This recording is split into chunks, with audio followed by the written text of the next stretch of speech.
नए साल में एक रेजोल्यूशन सारे लेंगे कि एस्से हम लिखेंगे, और एस्से को लिखने के लिए हम ना तो अपने जनरल स्टडीज के सिलेबस को खत्म होने की वेट करेंगे और ना हम प्रीलिम्स क्लियर करने की वेट करेंगे। बिकॉज अगर आप इन दोनों कैटेगरीज में आते हैं तो मैं आपको लिख के देने को तैयार हूं। आज साल का दूसरा दिन है, आपका एस्से का पेपर कभी भी नहीं हो पाएगा। एंड देयरफॉर ये वीडियो उन बच्चों के लिए जो कि वर्किंग प्रोफेशनल्स हैं, या उन बच्चों के लिए भी जो बहुत बिजी हैं जनरल स्टडीज पढ़ते पढ़ते और एस्से नहीं लिख पा रहे हैं। पर्टिकुलरली वर्किंग प्रोफेशनल्स वाले बच्चों के लिए, अगर वो स्ट्रगल कर रहे हैं ऐसे लिखने में, कितने ऐसे लिखने चाहिए, कैसे ऐसे लिखने चाहिए, कैसे टॉपिक सिलेक्शन होना चाहिए, तो ये वीडियो उनके लिए है। वीडियो को लाइक करके सेव कर लेना और अपने फ्रेंड्स के साथ शेयर करना जो वर्किंग प्रोफेशनल्स हैं और यूपीएससी की तैयारी कर रहे हैं। मेरा नाम है कुबेर, स्वागत है आपका वीडियो में। नए साल की सबको बहुत ज्यादा शुभकामनाएं। नाउ हार्ड ट्रुथ क्या है? अगर आप एक वर्किंग प्रोफेशनल हैं और आप कोशिश कर रहे हैं एस्से को प्रिपेयर करने के लिए, आप कोशिश कर रहे हैं उस तरह का लेवरेज पाने के लिए जो कि एक फुल टाइम एस्पिरेंट कर रहा है, तो आपको बहुत फ्रस्ट्रेशन होगा, आपको बहुत निराशा होगी और आपको लगेगा कि नहीं, मैं वो लेवल नहीं अटेन कर पा रहा हूं जो लेवल एक फुल टाइम एस्पिरेंट कर पा रहा है या कर पा रही है। सो क्या करें?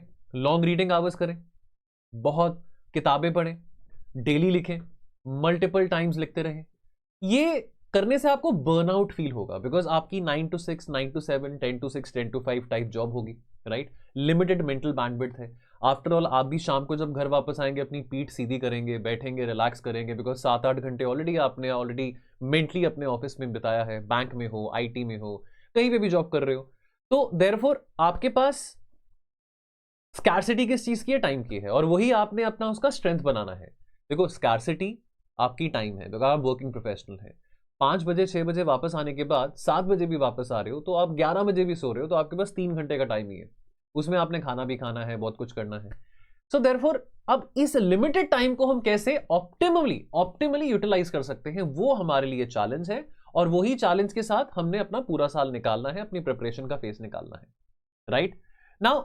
अब ये भी एक बहुत रियलिटी वाली आपको बात बता रहा हूं कि अनलाइक मेनी पीपल जिनको लगता है कि ऐसे इज नॉट वेरी स्कोरिंग, ऐसे में नंबर कम आते हैं, वो उनके नंबर कम आते हैं जो प्रैक्टिस नहीं कर रहे हैं, जिनके थॉट प्रोसेस में क्लैरिटी नहीं है।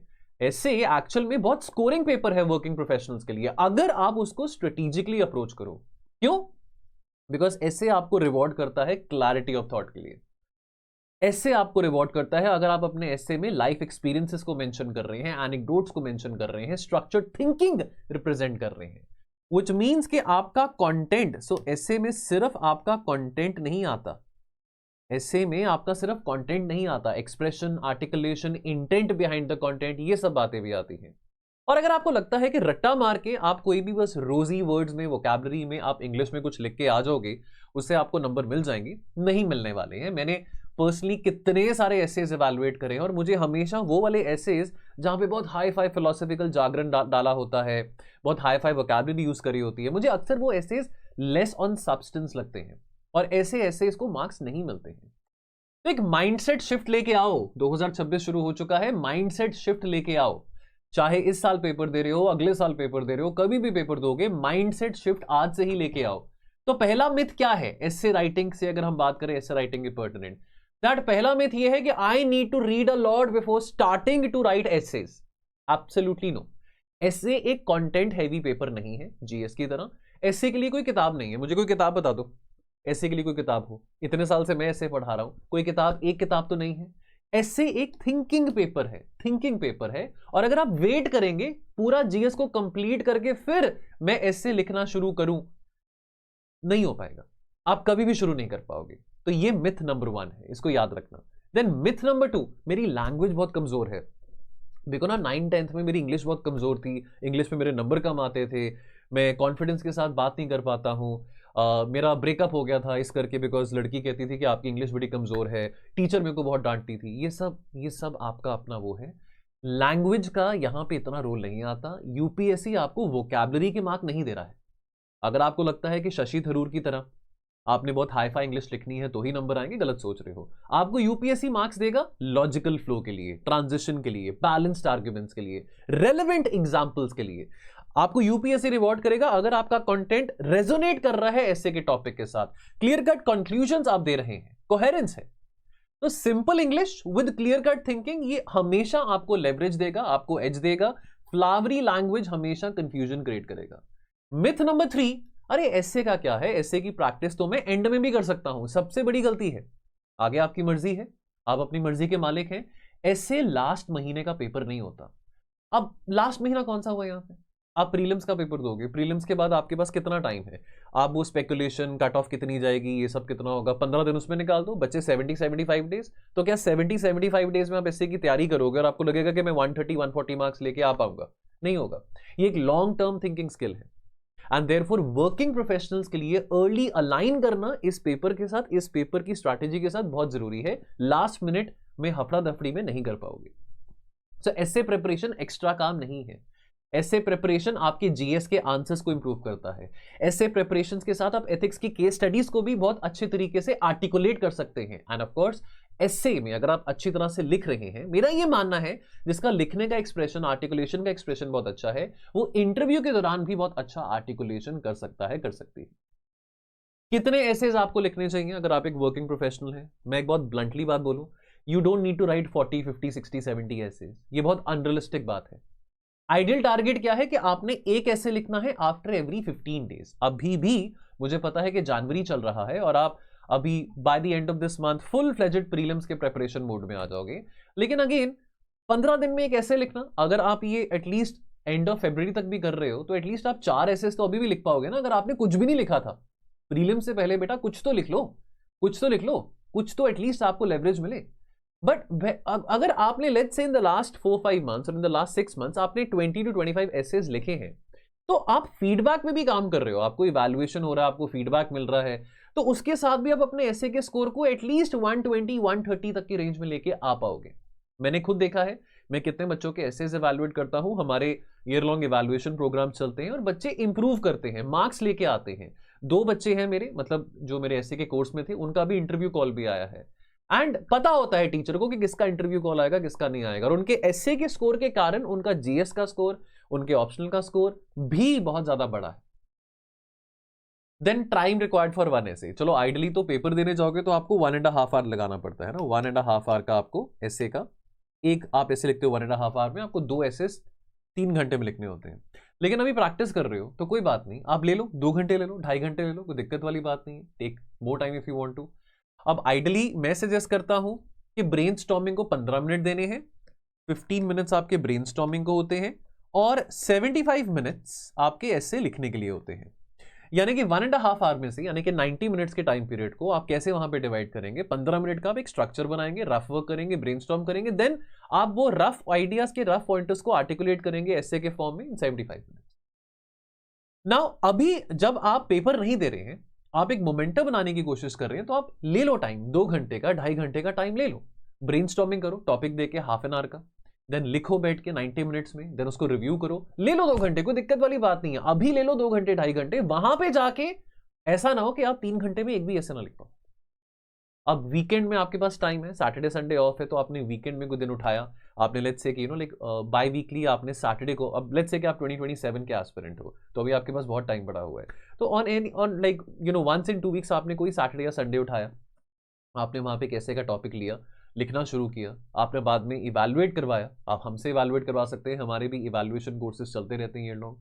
या फ्राइडे रात को आपने बैठ के ऐसे लिखा, सैटरडे को आपने उसको रिव्यू किया, या आपने टेलीग्राम ग्रुप्स ज्वाइन करे हैं तो अपने किसी दोस्तों से रिव्यू करवा लिया, किसी मेंटर से रिव्यू करवा लिया। लेकिन ये एक्सरसाइज 1 in 15 डेज जरूर करनी है। Now understand one thing, waiting for full free days, आप सोचो कि भी हमको जिस दिन फुल फ्री डे मिलेगा, छुट्टी होगी, उसी दिन मैं ऐसे लिखूंगा, एक बहुत बड़ा ट्रैप है। अंडरस्टैंड वन थिंग, आपका कंफर्ट यहां पे मैटर नहीं करता कि आप किस दिन कंफर्टेबली ऐसे लिख पाओगे।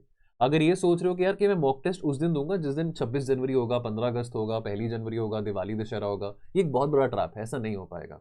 और उस दिन की वेट करते रहोगे, बिलीव मी उस दिन आप कुछ भी नहीं कर पाओगे, कुछ भी नहीं कर पाओगे। Please understand one thing, consistency matter करती है, कंफर्ट मैटर नहीं करता है। अगर आप अपने कंफर्ट जोन से बाहर आना चाहते हो और अगर आपका ये रेजोल्यूशन भी है 2026 का, तो एक बात याद रखो, बहुत बड़ी बड़ी बातें नहीं करनी है। मैं आपको यहाँ पे सुबह 5 बजे उठ के ठंडे पानी से नहाने को नहीं कह रहा हूँ, बाल्टी लेके ठंडे पानी अपने सिर पे मार लो, मैं वो बात नहीं कर रहा हूँ, कंसिस्टेंसी की बात कर रहा हूँ, कंसिस्टेंट एफर्ट्स। हाँ यार कि बस ठीक है, मेरा ये टारगेट है, मैंने करना है, तो ठीक है। अभी आज मैं अगर ऐसे लिखने बैठूंगा तो मैं ये नहीं एक्सपेक्ट कर सकता कि मैं बहुत बड़ा कोई हीरो बन जाऊंगा। आज मैं जिम गया हूं तो इसका मतलब ये नहीं कि आज ही मैं सलमान खान बन जाऊंगा। कंसिस्टेंसी मैटर करती है। और over the period of time आप जब देखेंगे कि हाँ यार 4 महीने 5 महीने 6 महीने मैंने कोई पर्टिकुलर स्किल को कल्टिवेट किया, बार बार उसको मैंने नर्चर किया, एंड देन देखो मेरा कितना अच्छा ऐसे आ रहा है, क्योंकि ऐसे राइटिंग भी एक स्किल सेट है और वो 1-2 दिन में नहीं आती है, over a period of time जाके आती है। नाउ ऐसे टॉपिक सिलेक्शन स्ट्रैटेजी की बात करें, now you have to be very smart in terms of topic selection. मैं ये कहूंगा कि कोई रैंडमली फिलोसफिकल टॉपिक्स मत उठाओ। जैसे होता है ना जिम में आप ईगो लिफ्टिंग करते हो, जैसे कि विंटर्स में हम देखते हैं कि वो आजकल इंस्टाग्राम पे वो चैलेंज चला है, विंटर आर्क चैलेंज।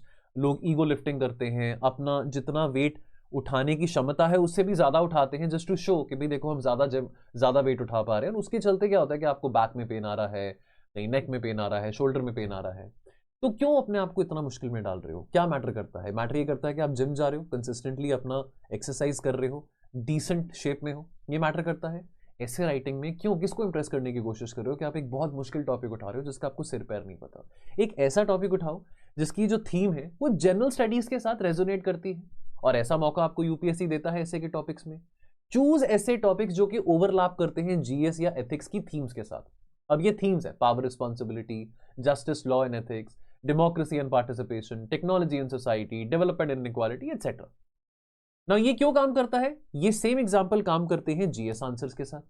मैं ये नहीं कह रहा कि ऐसे को जीएस टाइप लिखो, नो, ऐसे को हमने जीएस टाइप नहीं लिखना, हमने जीएस टाइप एसेस नहीं लिखने हैं, लेकिन जनरल स्टडीज का जो कंटेंट है, आपने लेटर से कि आपके पास थीम है रिस्पॉन्सिबिलिटी की, आपके पास थीम है एथिक्स की, आपने महात्मा गांधी के बारे पढ़ा है, आपने नेल्सन मंडेला के बारे पढ़ा है, आपने शे गुवेरा के बारे पढ़ा है, आपने फिदेल कास्ट्रो के बारे पढ़ा है। अब वो सब चीजें जो आपने पढ़ी हैं जनरल स्टडीज के परस्पेक्टिव से, वो रेजोनेट होती हैं अगर इन थीम्स के साथ, लीडरशिप, जस्टिस, लॉ, मोरालिटी, तो आप उन थीम्स को भी आर्टिकुलेट कर सकते हो एसेज में। ऑलराइट, तो विच अंडरस्टैंड वन थिंग, एक थीम है, मल्टीपल एसेज हैं, और कितना आपका टाइम सेव हो रहा है। सो एक थीम को पकड़ो, उसके अक्रॉस आप मल्टीपल एसेज लिख सकते हो, विच मीन्स कि आपका वर्कलोड कम हो रहा है। अब ये थीम है power, responsibility, justice, law, ethics, यानी कि टॉपिक फिलोसफिकल हो सकता है लेकिन उसका एक कोर थीम होगा। वो जो कोर थीम है वो इसी से रेजोनेट करेगा। ये जो आपके सामने यहाँ पे 10-12 ये जो वर्ड्स और एट्रीब्यूट्स यहाँ पे मैंने मेंशन करे हैं उसी में से आएगा। तो आपने वो उठाया, आपने वो उठा के अपना भी काम आसान कर लिया। जनरल स्टडीज के लिए तो आपने वो चीजें पढ़ी हैं, यहाँ पे आपने रेसिप्लिकेट करनी है, यहाँ पे आपने रेप्लिकेट करनी है। तो ऐसे प्रिपरेशन आपका वर्कलोड कम करने के लिए होना चाहिए, आपका वर्कलोड बढ़ाने के लिए नहीं होना चाहिए। अब जब इंट्रोडक्शन की बात आती है तो क्विक पॉइंटर्स आपको बताना चाहता हूं कि ऐसे में जब आप कहीं भी इंट्रोडक्शन लिखने की कोशिश कर रहे हो, इंट्रोडक्शन देने की कोशिश कर रहे हो, स्ट्रैटेजी क्या होनी चाहिए? आपने ये 3 चीजें अवॉइड करनी है। आपने हैवी कोटेशंस नहीं लिखनी है शुरुआत में। आपने एब्स्ट्रैक्ट फिलॉसफी, मतलब एग्जामिनर ही कंफ्यूज हो जाए कि कहना क्या चाह रहे हो। ऑलरेडी टॉपिक इतना एब्स्ट्रैक्ट फिलोसफिकल है, उसके बाद इंट्रोडक्शन भी इतनी एब्स्ट्रैक्ट दे रहे हो, क्या मतलब क्या अचीव कर लोगे उससे? कॉम्प्लेक्स मेटाफर्स आपने ये इस्तेमाल नहीं करने हैं। इंस्टेड ऑफ दैट एक रियल लाइफ इंसिडेंट का इस्तेमाल करो, कोई हिस्टोरिकल एनेक्डोट का इस्तेमाल करो, कोई पॉलिसी कॉन्ट्रडिक्शन का इस्तेमाल करो, simple yet subtle and deep observation का इस्तेमाल करो। तो ये चीजों का आपने ख्याल रखना है जब आप ऐसे में इंट्रोडक्शन दे रहे हैं। आइडियल इंट्रोडक्शन स्ट्रक्चर, सिचुएशन को डिस्क्राइब करो, बताओ कि वो क्यों मैटर करता है, वाई एंड हाउ बताना बहुत जरूरी है कि ये वाई एंड हाउ मैटर क्यों करता है एसे के थीम के साथ, और कैसे ये रेजोनेट करता है एसे के टॉपिक के साथ। एक बात को याद रखो कि introduction is not to impress anyone, ये introduction is basically to orient and make the evaluator understand कि भैया जो मैंने लिखा है, अब आप इस इंट्रोडक्शन के जरिए नेविगेट कर पा रहे हो कि मैं कहना क्या चाह रहा हूं और ये कैसे एसे के टॉपिक के साथ रेजोनेट करता है। Clarity is more important than creativity. Please understand that thing. Clarity is non-negotiable. Creativity में आप हर किसी की अपनी अपनी क्रिएटिविटी होती है, लेकिन जब ऐसे राइटिंग की बात आती है इतना क्रिएटिव मत हो कि वो क्रिएटिविटी कॉम्प्लेक्सिटी में कन्वर्ट हो जाए। एंड देन जब बॉडी की बात करते हैं, ऐसे की बॉडी की बात आती है, हर एक पैराग्राफ में एक क्लियर आर्ग्यूमेंट होना चाहिए, एक्सप्लेनेशन होना चाहिए जो कि उस आर्ग्यूमेंट के पर्टिनेंट है। ये ना हो कि एक पैराग्राफ में आपने मल्टीपल डायमेंशंस डिस्कस करे हैं, मल्टीपल बातों की आप बात कर रहे हो कि इसमें ये भी है वो भी है। एक आर्ग्यूमेंट पे स्टिक करो, वन रेलेवेंट एग्जांपल हो, ऑलराइट, जो कि ऐसे के टॉपिक के साथ लिंक बैक हो पा रहा है। पैराग्राफ्स को शॉर्ट रखें, ज्यादा लंबा भी ना रखें, एंड ये मत करो कि आप सिर्फ फैक्ट्स को डंप कर रहे हो कि बस आपने बता दिया WHO के डेटा के हिसाब से 1 पॉइंट वट परसेंटेज ये है वो है फलाना ढिमका। प्लीज यहाँ पे फैक्ट्स को डंप नहीं करना है। नीति आयोग की रिपोर्ट ये कहती है, IMF की रिपोर्ट ये कहती है, यूनेस्को की रिपोर्ट ये कहती है। सो आपने एनालिसिस भी देना है और मल्टीपल आइडियाज को एक पैराग्राफ में मत डालो। एक आइडिया को पकड़ो, एक एग्जाम्पल को पकड़ो and then move on. Think like a civil servant, please do not think like a columnist. Do not repeat introduction, do not end abruptly, and do not write generic optimism. What are the do's for conclusion? Look forward. Give a very balanced vision. और कोशिश करो कि आप conclusion में ethical या constitutional values के आधार पे अपनी कंक्लूजन को एंड कर पा रहे हो coherently. Please do not right in the conclusion जो आपने इंट्रोडक्शन में एग्जांपल लिया है या एनेक्डोट लिया है, उसको मत करना। तो ये कुछ बातें हैं। Final message, please don't wait for the perfect time. There is no perfect time for writing the essay. Writing very long essays, please don't end up saying कि भाई हमने 2400 वर्ड का कैसे लिख दिया है। Please do not ignore feedback. Feedback बहुत ज्यादा जरूरी है। मैं इवैल्यूएशन करता हूं, अगर मैं अपनी फीडबैक की बात करूं, मेरी फीडबैक बहुत क्रिटिकल होती है। अगर आप फीडबैक पे काम कर रहे हो, इवैल्यूएशन पे वर्क अपॉन कर रहे हो, तो नंबर आएंगे, मार्क्स बढ़ेंगे। अपने एक्सपीरियंस से बता रहा हूं। किसी भी टॉपर के एसे के पेपर को या उसकी शब्दावली को ब्लाइंडेडली मत फॉलो करो, बिकॉज आफ्टर ऑल यूपीएससी आपको जज कर रही है based upon your innovation, your creativity, your clarity, not on the basis कि कितना अच्छा आप किसी और को कॉपी कर पा रहे हो। काफी सारे वर्किंग प्रोफेशनल्स बहुत अच्छा स्कोर करते हैं ऐसे में, नॉट बिकॉज वो अच्छा लिखते हैं, बट वो क्लियरली सोच सकते हैं व्हेन अंडर प्रेशर। क्लैरिटी की बात आती है। ऐसे इज नॉट अबाउट कि कितना टाइम आपने दिया या कितना टाइम आपके पास था।